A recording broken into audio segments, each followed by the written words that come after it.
Okay, so yesterday we have seen what is the concept which is used in this problem.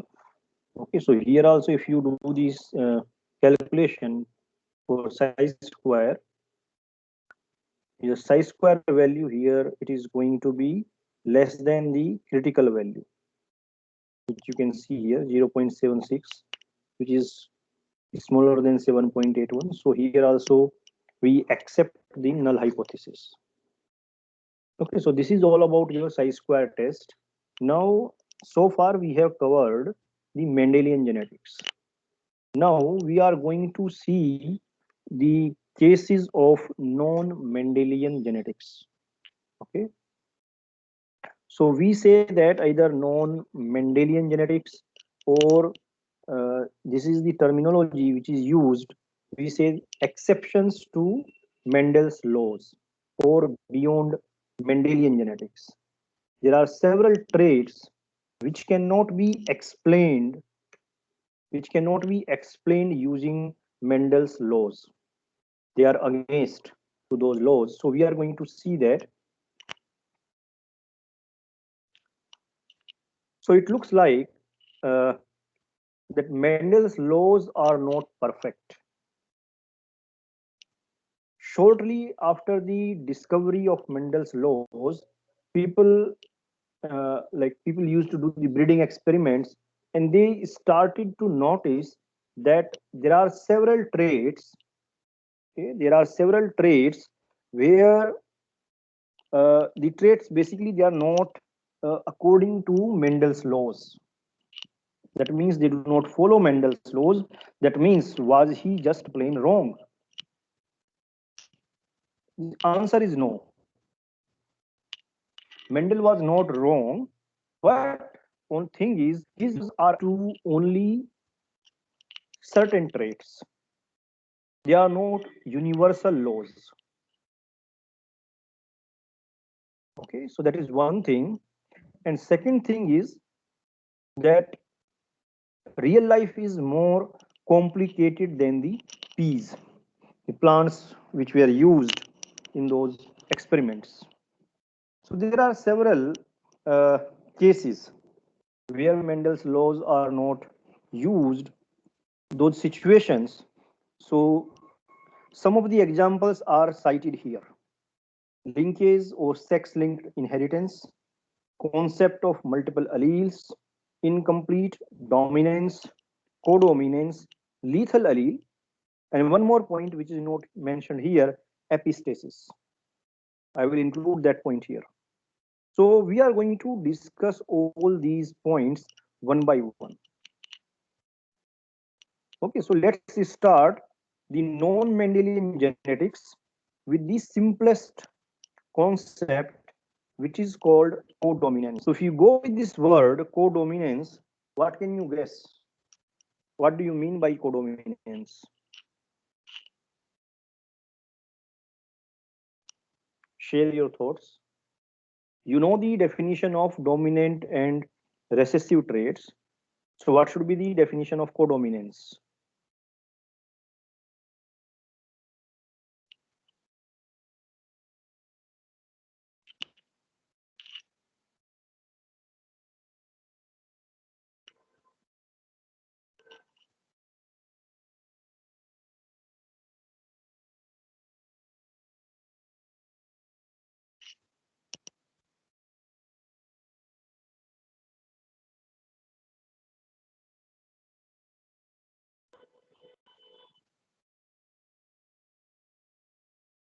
It's not too difficult. You can, this is a very easy guess.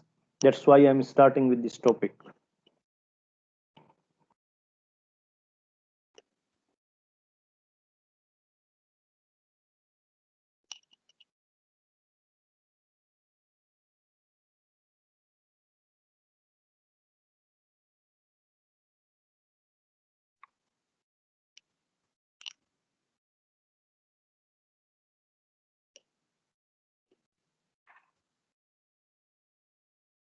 Nobody wants to answer.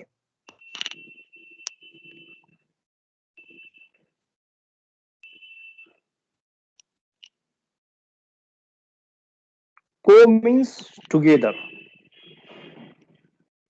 So the alleles which are equally dominant, that is the meaning of codominance. Co means together. Codominance means the alleles they are having equal dominant power. That means you are going to see the phenotype according to both the alleles. That is the meaning. Did we discuss anything till now which can be cited as a classical example of codominance? Did we discuss something where you see the that both the alleles are the phenotypes are different for both the alleles, and you are going to see both the phenotypes.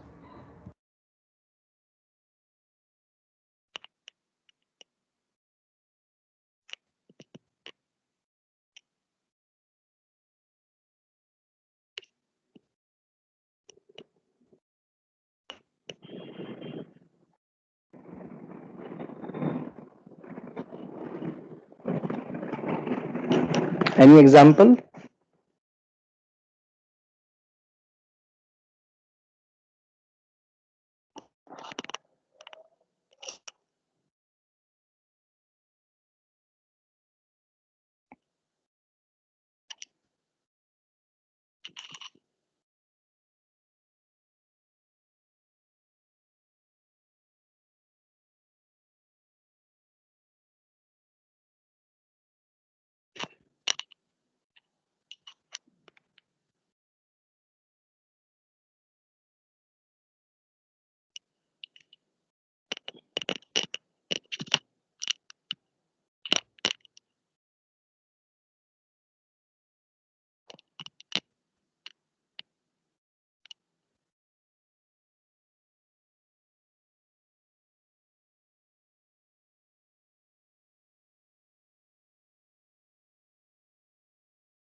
No idea? Sir, blood group. Yes, blood group. That is the classical example for the codominance. So basically, this is going to happen. I have made a red box here. That hybrid is going to show neither of the parents trait. Instead, a third and different phenotype is going to appear in the codominance. We have discussed this point that if a person has to be a B blood group, that is a hybrid basically, hybrid blood group. Blood type A is there when the blood cells have A proteins on their surface. Blood type is going to be B when the blood cells have the B proteins on their surface, which you can see here. But what about AB blood type?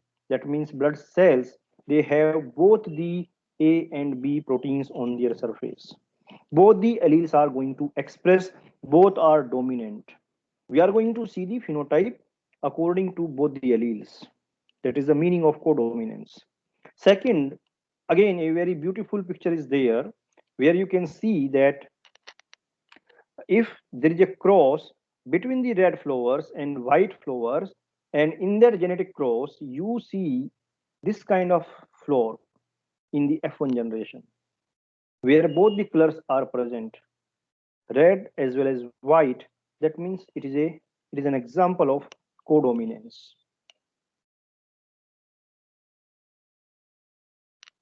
Let's understand with another example with respect to the human genetic disease.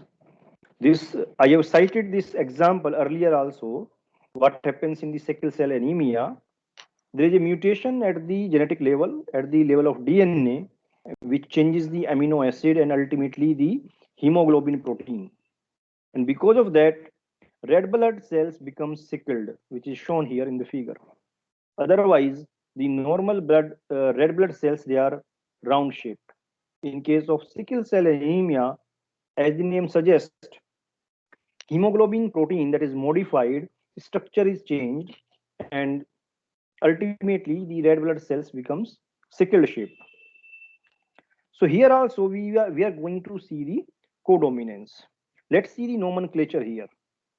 So the protein which is affected in the sickle cell anemia, that is hemoglobin, or simply the allele corresponding to hemoglobin, it is represented by HB, hemoglobin. HB stands for hemoglobin.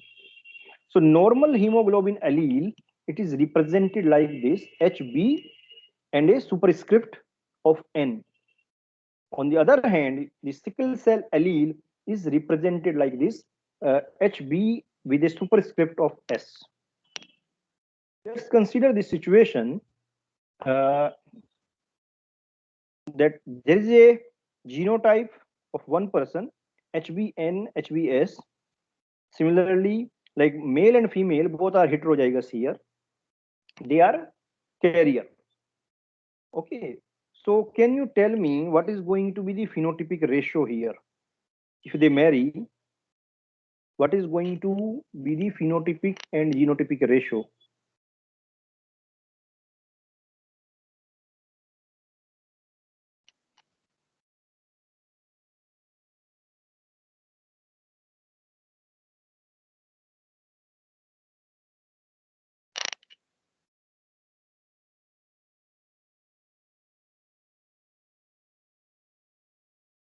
So can you repeat the question?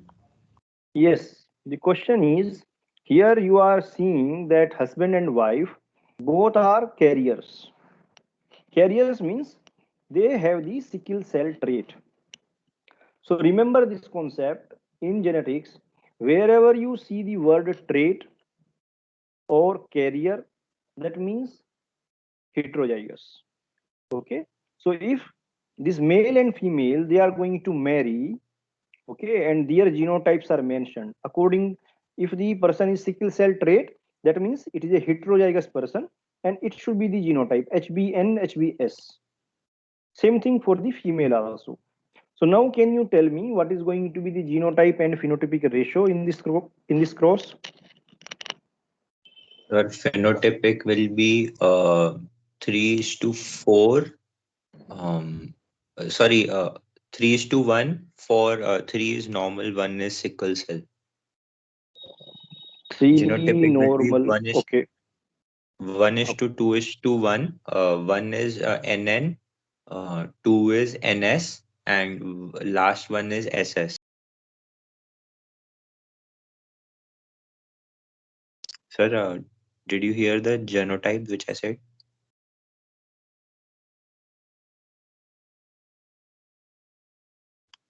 Sir?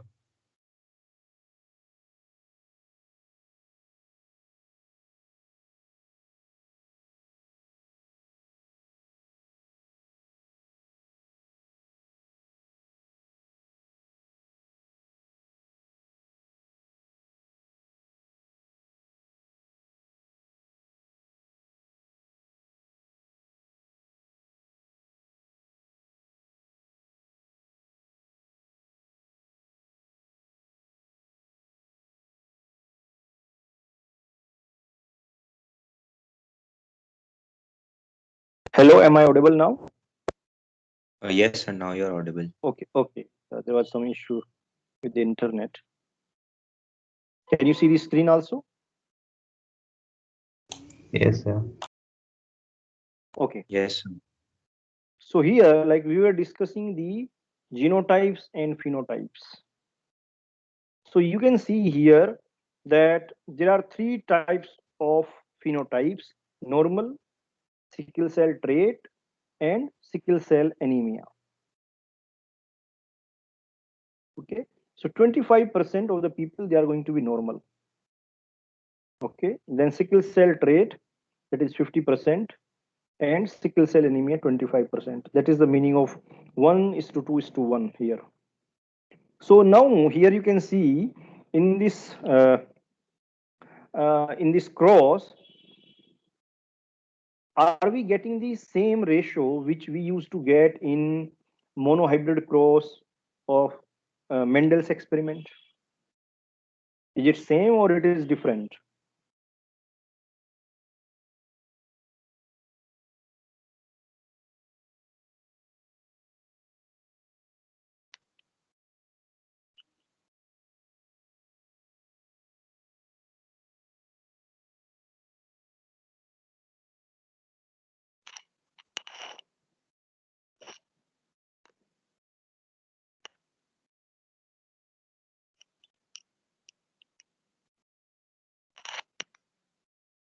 So genotype is same.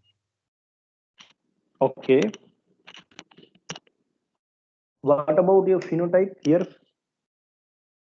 Phenotype and phenotypic ratio. So that is also same. How it is same?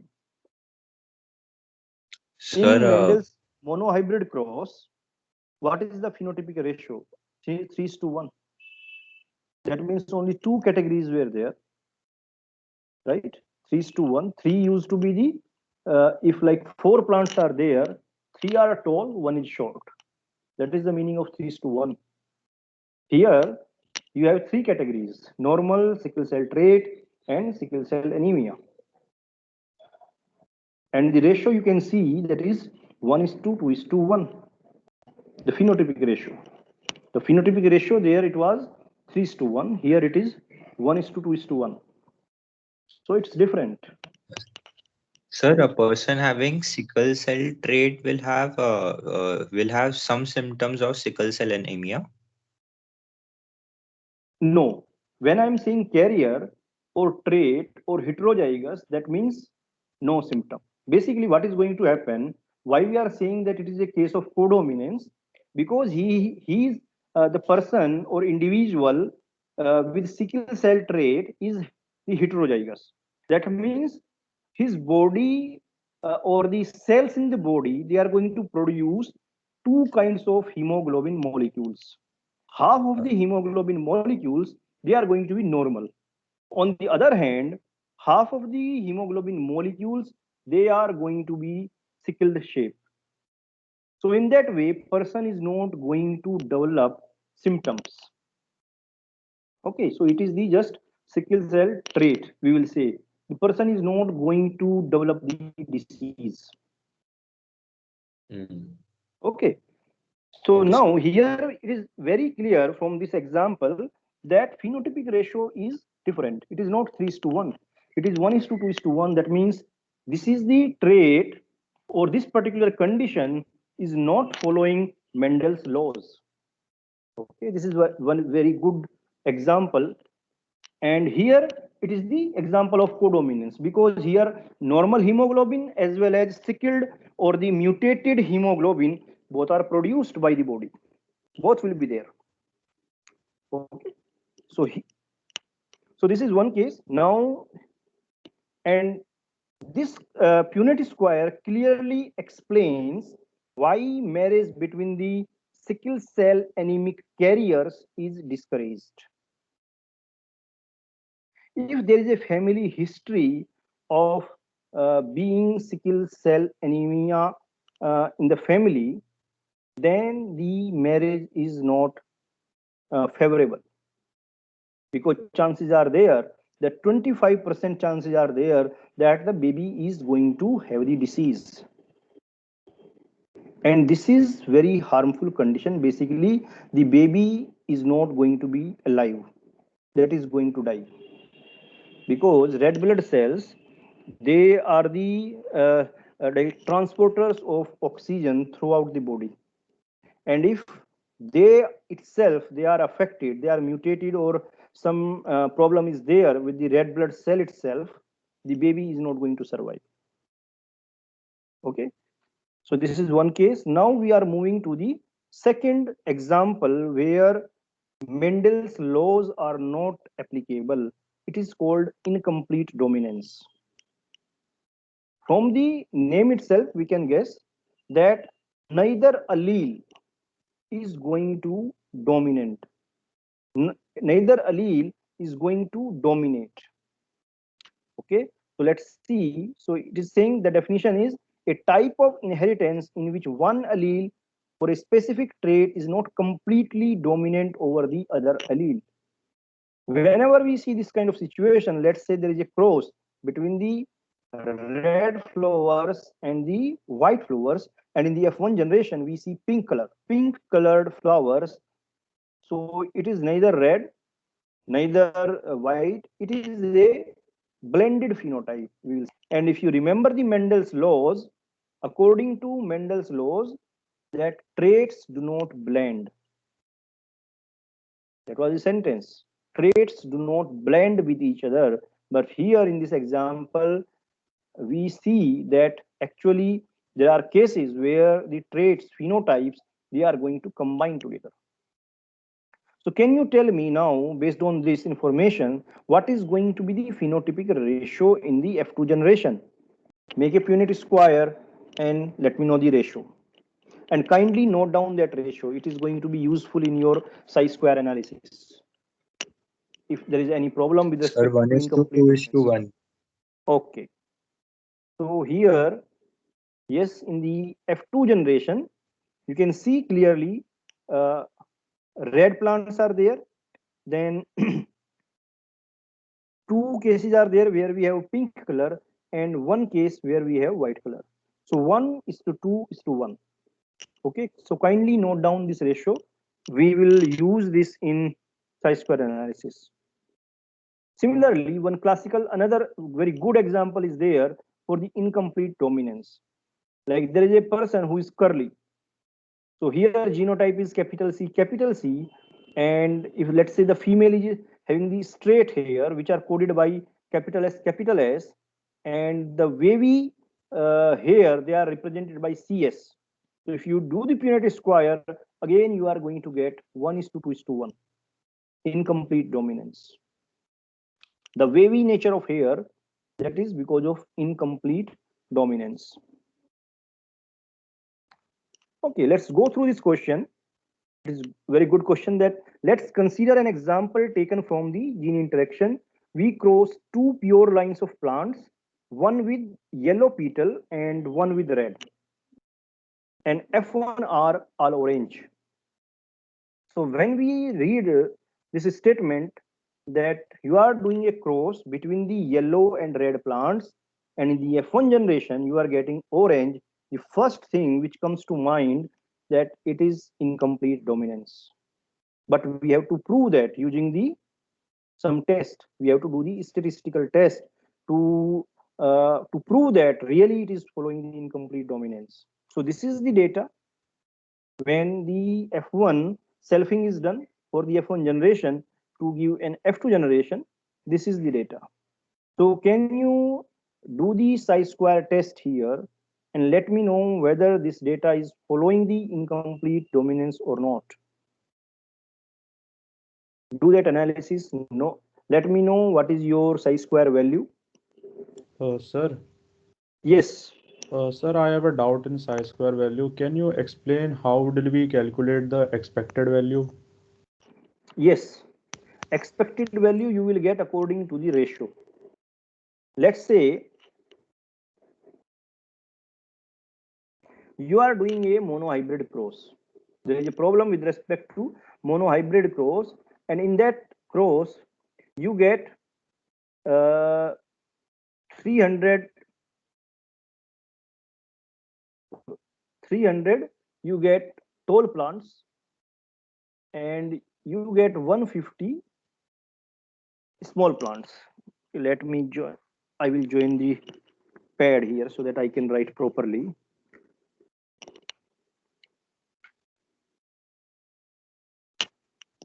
So here, this is the data. You have 300 tall, 150 small. So what is the total now here? 450. If 450, this is the number of total plant. And what should be the like expected? Expected is 3:1. That means according to 3:1, 3/4 of 450, this number should be the tall, and 1/4 of 450, that should be the number of plants which are short. So these are the expected values here. Sir, chi-square value 7.6 I'm getting. Okay, so here you are getting 7.6. Let's see. Okay, yes, your answer is right here. So now let's go to the table. So what is your conclusion? Your value is 7.6 and this is your table. can you tell me whether it is following the incomplete dominance or not? Sir, 3 classes are there, so TF should be 2. Yes. Sir, so given is 5.99, ours Mhm. is coming greater, so this is wrong. Yes. If we just read the statement here, it looks like incomplete dominance, but in reality, this is not the example of incomplete dominance. That means there is some other phenomena which is going on here. Okay. So once like we go into more detail of your non-Mendelian genetics, then we will find the explanation here. If it is not following incomplete dominance, then what is the reason? So we will come back to this question one more time.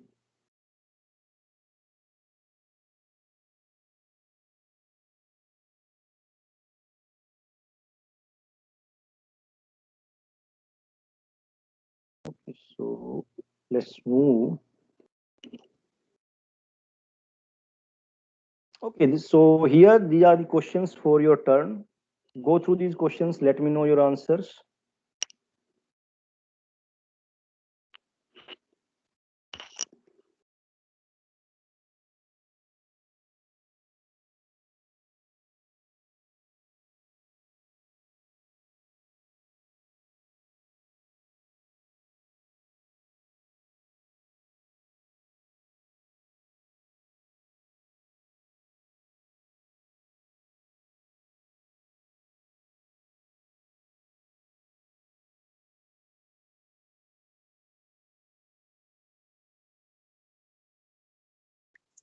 Sir, this will be uh, uh, all will be 1, sir. Basically, all will be gray.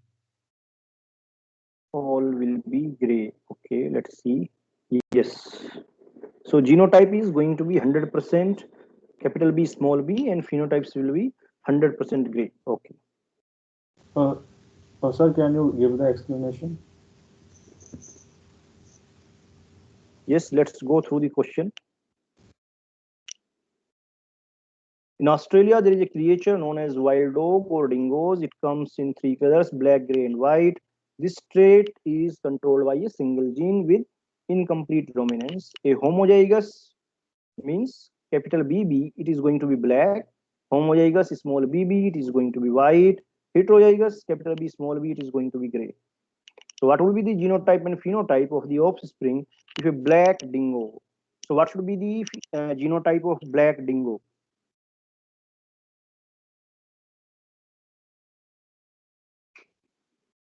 Now you should speak. Now if I'm speaking, I don't know who is asking this question.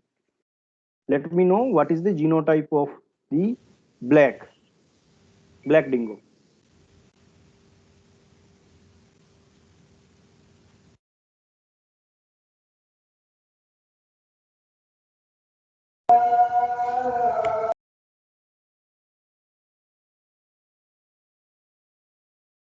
Then how will I discuss if you don't speak?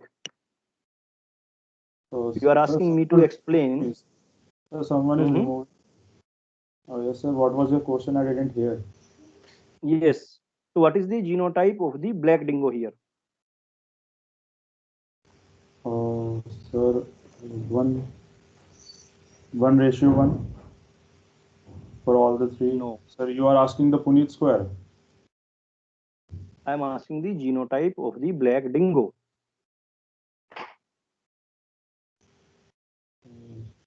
Sir, I don't know, sir. So if you don't know the genotype itself, it is given in the question, then basically you will not understand anything, my dear. When did you join this lecture? Like you have missed the initial lectures or you were there? Oh, no, sir. I have revised it by myself. Basically, yes, I didn't attend it, the starting ones. Okay. I have uploaded the books also, and those are very, very simple ebook. If you have the doubt, then you must follow those ebooks. Otherwise, because these questions are very simple, it is going to take hardly 1 minute. 1 minute is also more to solve this kind of problem. And it is mentioned like what I'm asking, the genotype of the, because if you see the question is what would be the genotype and phenotype of the offspring if a black dingo were crossed with a white dingo. Black dingo is, it is mentioned here. Genotype is always represented by two numbers, two alphabets. For black, it is given here, it is capital B, right? Then it is crossed with a white dingo. For white dingo, it is mentioned small b. So now, if you do the Punnett square, this is going to be the situation. All the offsprings, which whatever you are getting from this cross, they are going to be capital B, small b. Capital B, small b, again, it is given in the question itself that capital B and small b, they are going to code for gray. So here in every box you are seeing capital B, small b. That means all the offspring, they are going to be gray. Okay, so 100%. So genotype is 100% capital B, small b. Phenotype is 100% gray dingo. Okay, got it, sir. Okay. Thank you, sir. Oh, okay. Okay, let's go through one more question of codominance now.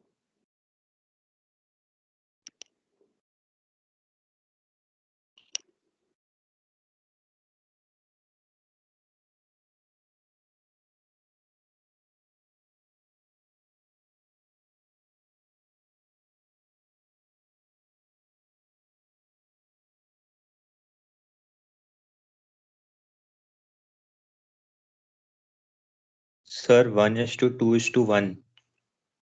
Okay, 1:2, 2:1. Let's see. Yes. So this is again a very simple question.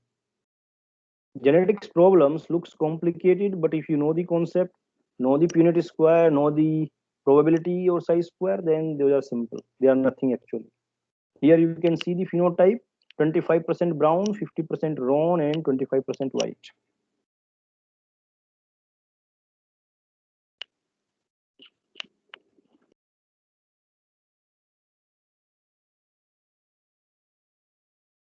Okay, so let's go through this question. What should be the answer?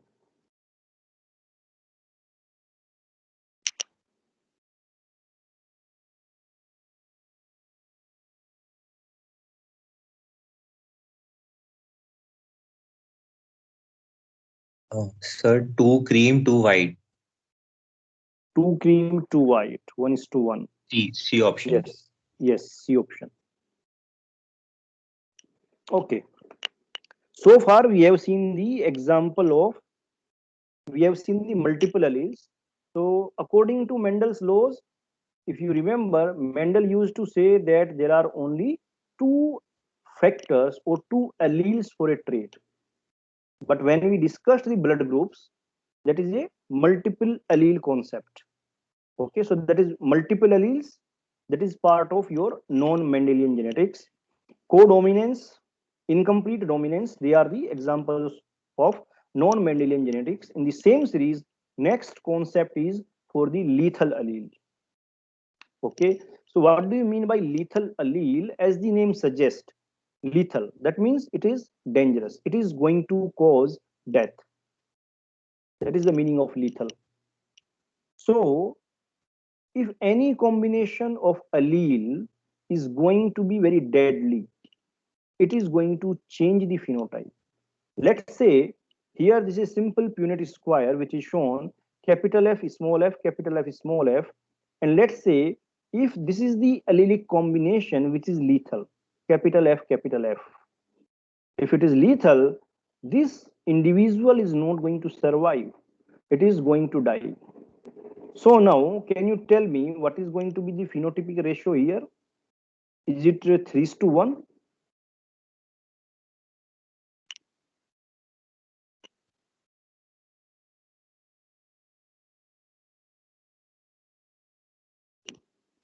Sir, phenotypic ratio will not be 3:1 because this will not live. Okay, so what should be the phenotypic ratio here?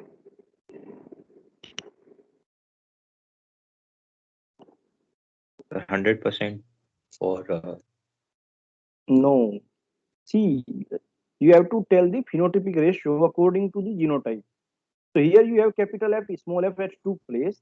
So 2 from here and small f, 1 from here. So it is not going to be 3:1. Instead of 3:1, because this person is going to die, it is going to be 2:1 now. Are you able to follow? sir. So this capital F, small f will actually result in something for that person. No, like Maybe. here the condition is going like I have a question in the next slide. Here, this person is going to survive. It is not going to die. Maybe it is having some sort of disorder, but or Okay. some kind of abnormality, but it is going to survive. Yes, I got But it. here, That, okay, that only I want. so Yes, sir. okay. So here it's very clear that whenever we have the combination of lethal alleles, they are going to change the phenotypic ratio because the guy itself is not going to survive. Okay, so based on this concept, let's go through these two questions.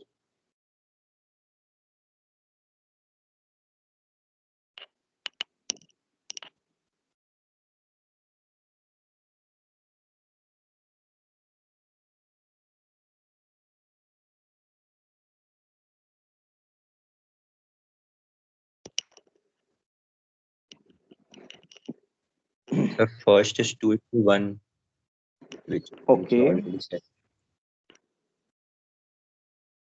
let's write your answer 2:1.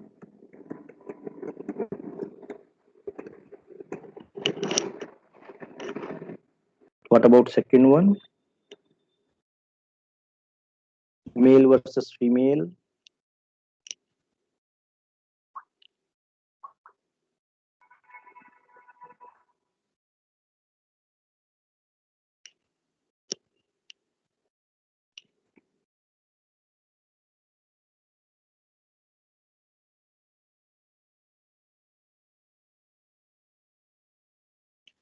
Um,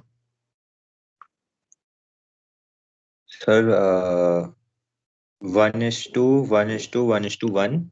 Sir, 1:1:1. Three ones. Okay, so what do you mean here? Basically, but how come you have three numbers? Like the sex ratio will be male versus female. So you should tell me, like, here only two digits will be there, like A is to B, whether like 2:1, 3:1, Sir, so male and female. sir, both female will survive, Okay, that but means you are one saying male two will two die. female. Yes, sir, two Okay, females and one male. okay, yes. So this is going to be the number. Okay, let's see the answers here. So yes, for the first one, 1:2, I can say like one normal and two brachydactyly. That is that's what you mean, right? Your 2:1. Yes, sir, this only. Okay. And for the B part, the sex ratio is the two females and one male. Yes, you are right. Anybody is having any question here? If you are not able to follow, let me know.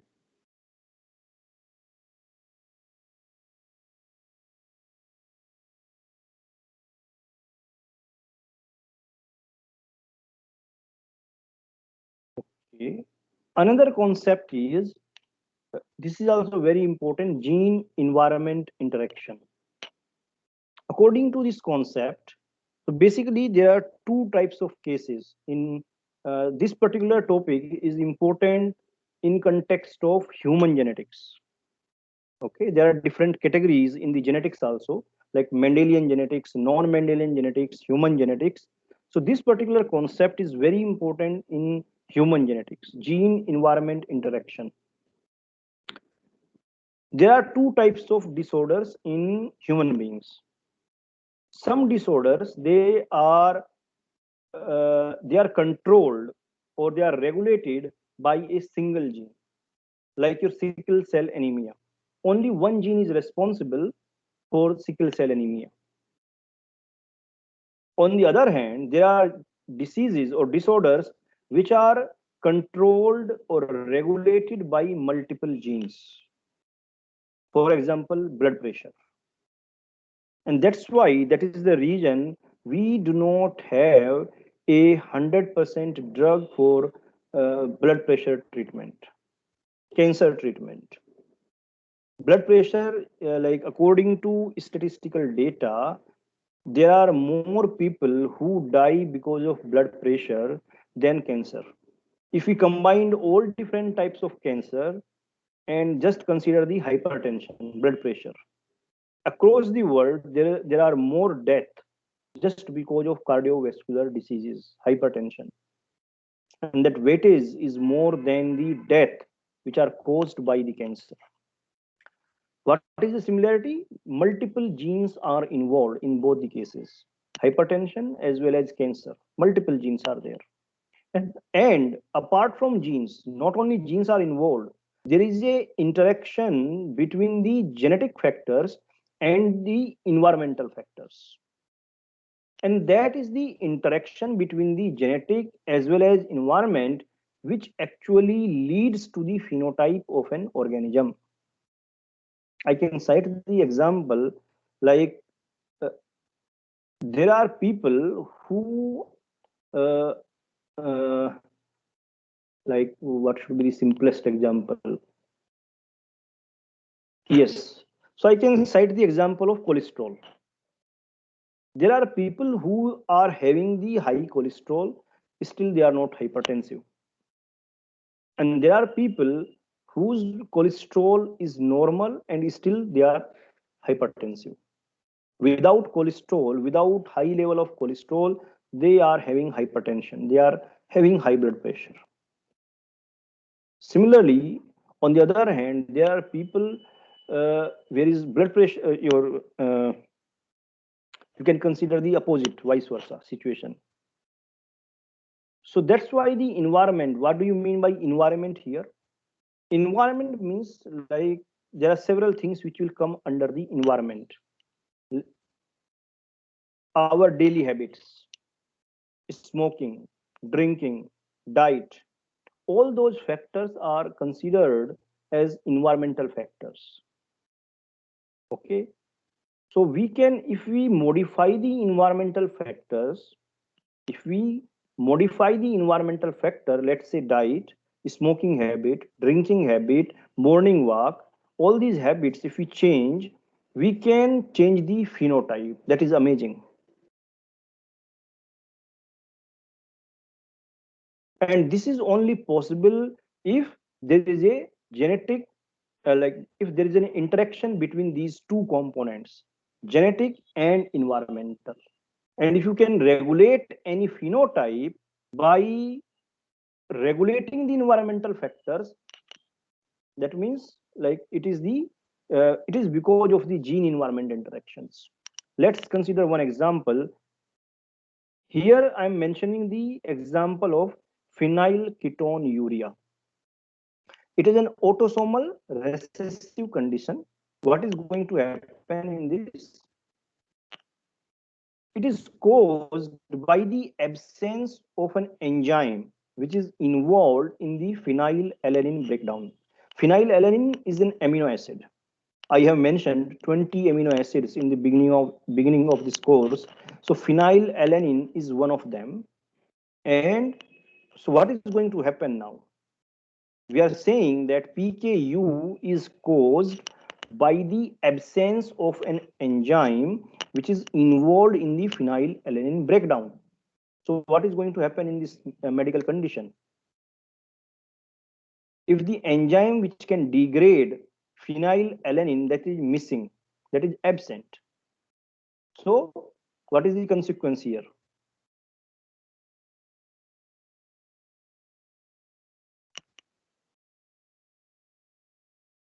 The consequence will be the level of phenylalanine, this particular amino acid or chemical, is going to increase in our body.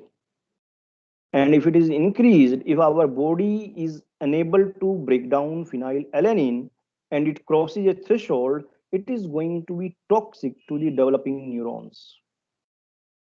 Okay, somehow the infants with PKU disorder, they are normal at birth.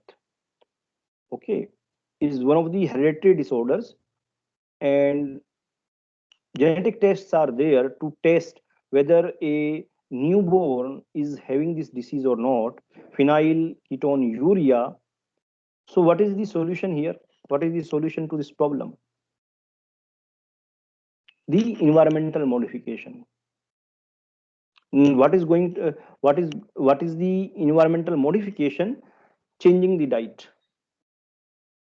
Changing the diet. That is a very good treatment for this disorder. So here people should restrict themselves in a diet where you do not have phenylalanine. Okay, so dietitian can tell you what kind of food will be good, which are phenylalanine free. Okay, so several food materials, they are shown here. You have to restrict your diet. So by simple dietary modification, you can prevent the disease. You can prevent the phenotype. And this is only possible because there is an interaction between gene and environmental factors. There are some disorders where only genetic factors are involved, like sickle cell anemia. Sickle cell anemia, you cannot control the condition of sickle cell anemia by changing your diet or by changing your environmental factors. Only certain medical conditions like hypertension, high cholesterol, those kinds, or here like phenylketonuria, you can change by changing the environmental factor. So it becomes very important. Next one is the penetrance, concept of penetrance. And this concept basically arises because of the gene and environment interaction. That's why we are studying this topic here. What is going to happen in case of penetrance, that sometime the same genotype will not produce the phenotype in all the individuals. This is also against the Mendel's laws. According to Mendel, if genotype is there, corresponding phenotype should be there. But here we are saying that sometimes it is possible that same genotype, that means genotype is there, but corresponding phenotype is not there. That means if we consider Mendel, in case of Mendel traits, the penetrance is 100%. But there are traits where the penetrance is less than 100%. Penetrance means the percentage of individuals who have a certain genotype and show the expected phenotype. That is the penetrance. So according to Mendel, it is 100%.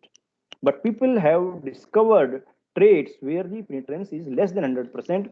That means the same genotype will not produce the phenotypes in all the individuals. That is amazing. And that's why I mentioned the example of cholesterol. Hypercholesterolemia, right? So maybe the person is having the genotype which can cause the high cholesterol, but if you change your daily habits, you can regulate the level of cholesterol. Okay, so that means the penetrance is going to be less than 100%.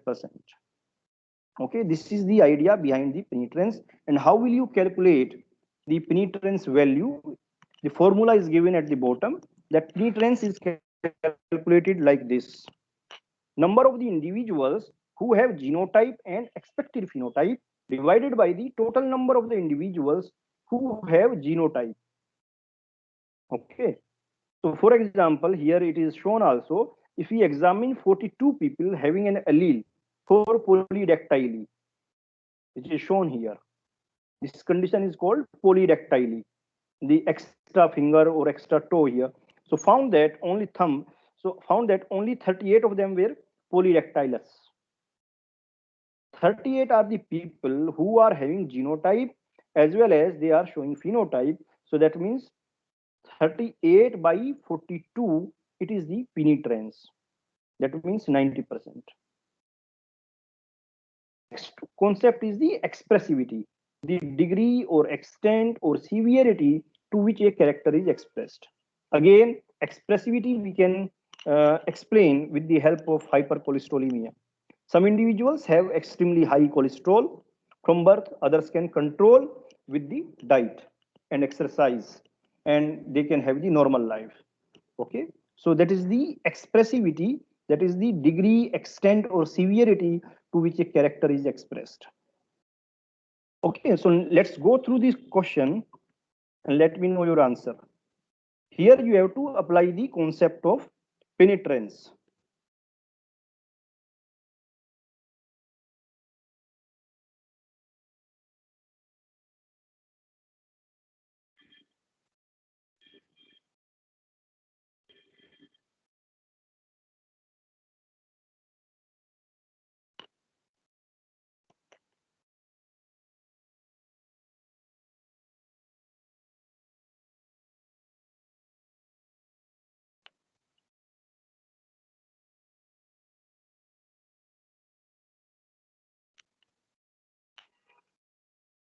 Sir, 3 out of 10.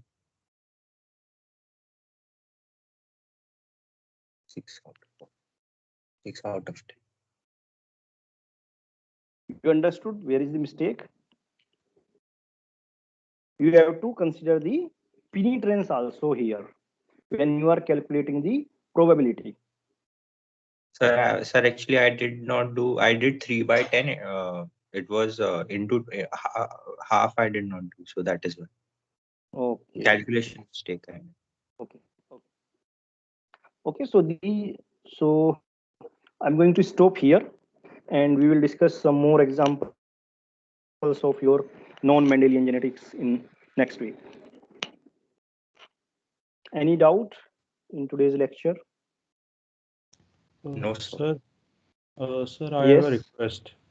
Sir, can you Yes. conduct a revision class from the Mendel laws till what we have done? Revision class, it is going to like so, but so many topics are there. Can you be a little bit specific? Sir, like the homozygous quotients and the genotypes ones before the exception of Mendel laws and after the Mendel laws. I'm talking about. After the Mendel law, I have covered Punnett square. I have covered the probability and psi square. These are the No, three topics. sir, the genotypes ones. Sir, So not. best thing will be all these slides are there on the LMS. Let me know the slide number, that from this slide to this slide, sir, we want a revision class. Okay, sir, I will tell it. Okay. Okay. Okay. Okay. So you can email me, then accordingly we can plan a revision class. No issue. Okay. Okay. Thank you, sir. Thank you. Okay. Welcome.